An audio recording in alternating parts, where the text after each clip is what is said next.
In this life, we all have questions. You have questions, maybe you're wondering why I can't get ahead. Why do all my relationships tend to fail? Why does such and such keep happening to me over and over again? Difficult questions to answer, but once you ask them, you engage your mind to think, to come up with answers to your questions. Well, that's your first mistake. So what's the best approach to answering these questions? Well, we're going to answer that question here in this video.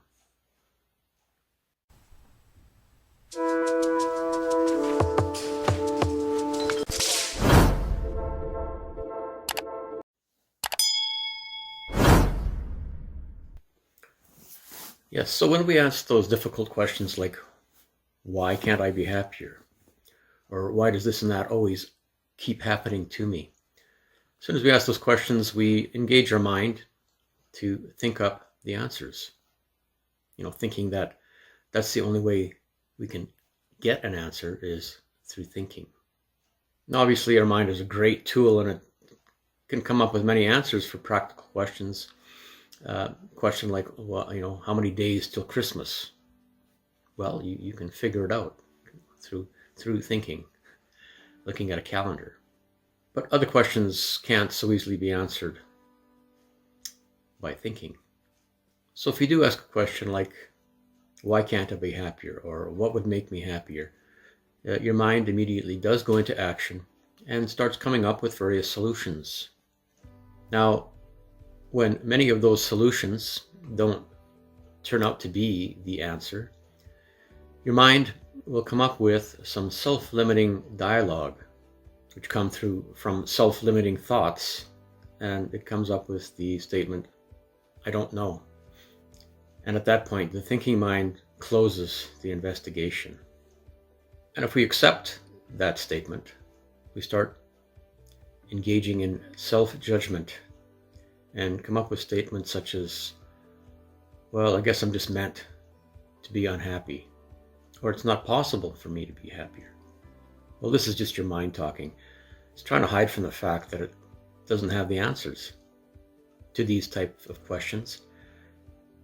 And we are then shut off from the experience of greater happiness.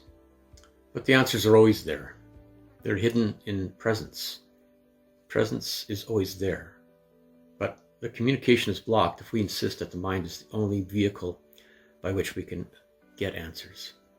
But the mind is not the only vehicle for insights.